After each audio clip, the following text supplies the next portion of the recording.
15 yildan beri sigara chekaman. Allohning izni bilan bugun sigara chekishni tashladim. Nimaga Allohning izni bilan deyotganim videoni oxirigacha ko'rib tursangiz tushuntirib beraman. Mana shu zaharni men kuniga 20 ming so'mdan sotib olardim. Keyin o'ylab qoldim. Nimaga men o'zimni sog'lig'imni yo'qotish hisobiga birovga 20 ming so'm to'lashim kerak?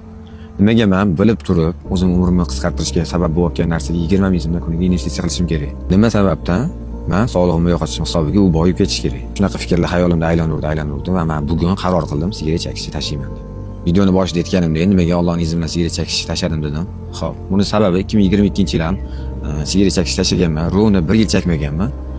Shu vaqt oralig'ida mendan so'ragan tanishlarim, og'aynilarimga men unaqa qildim, men bunaqa qildim, faqat men bo'lgan.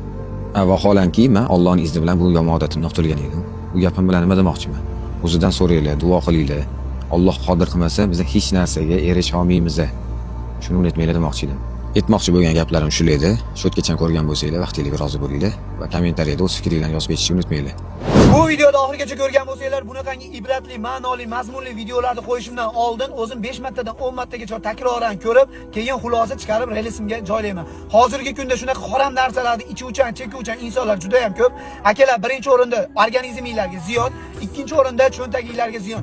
Bu ishlarda qilishinglardan, olishinglardan oldin xolis Alloh uchun bu narsani tashladim desanglar, albatta yaxshi bo'ladi. Bu videoga bitta like bosib, kommentda o'z fikringizni qoldirib, shunaqangi insonlarga, shunaqangi harom narsalarni tashlayman degan insonlarga bu videoni yuborib qo'yamiz.